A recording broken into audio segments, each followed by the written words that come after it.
Welcome back to Mosaic. We've been blessed to have Jim Hopkins with us, but we've been blessed to have Reverend Carol Estes to join us, too. Carol, you are at the Elmhurst United Methodist Church, right? Yes, I am. Tell us a little bit about your background and how you went into ministry. I entered into ministry, well, for folks who don't know, you and I have a long history together. I was at Easter Hill when you were there, and something sparked in me. But part of that journey is because I am visually impaired. And going through that process of just losing my sight, it's a degenerative condition called retinitis pigmentosa. I really had a deep desire to understand about the disease and the condition, and then how I could show up and be of value. And so that's where God really began to speak to me. It was being in the congregation with you and listening to your great word, and Thank you. God moved in me to say that He had a higher calling for me. Well, to see you years later, chaplain, Yes. pastoring churches, then you were part of our revival recently. Yes. It's just great to see that. Well, I tell you, it's a journey, and it's a great journey. And I also should mention that, you know, a part of my ministry is my full-time job at Kaiser as a chaplain in the palliative care department. And so we do a lot of life care planning. That's right. That's fantastic. Now, you were here about 3 years ago for Easter. Yes.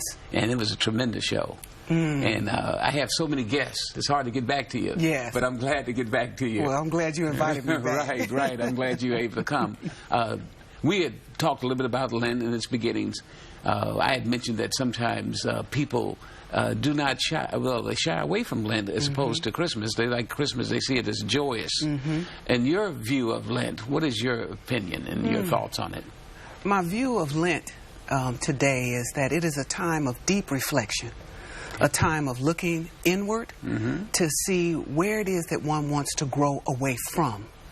There are a lot of things sometimes that we hear in society, oh, I'm going to give up chocolate, I'm going to give up whatever it is.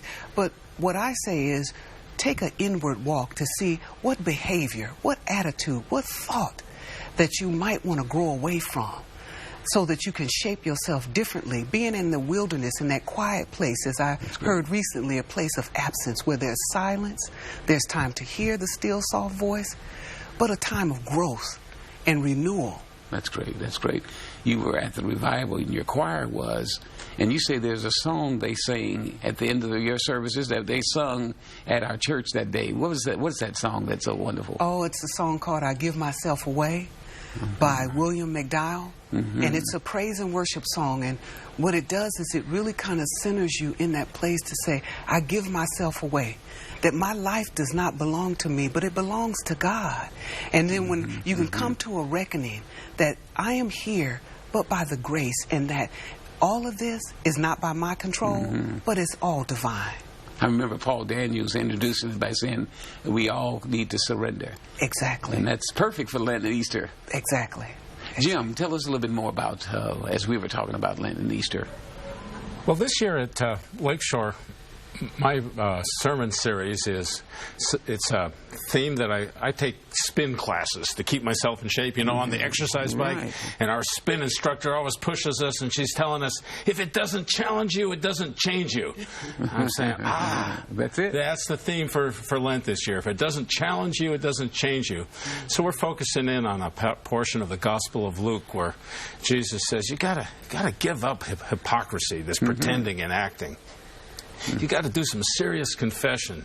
You've got to exercise your generosity muscles, and you've got to put worry in the rearview mirror. So we're just talking about what we need to turn away from and what we need to turn to. And that's the same theme of growth that Carol is emphasizing. But growth sometimes comes with some serious effort. If it doesn't challenge you, it doesn't change you. I like that.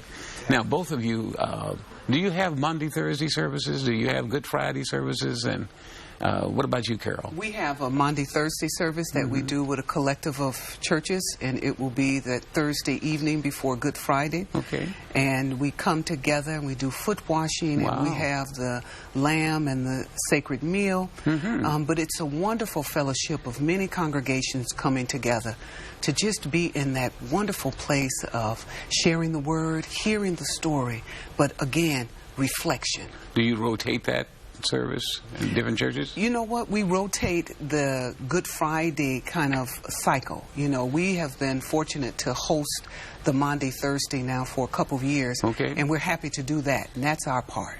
Okay. What about you, Jim?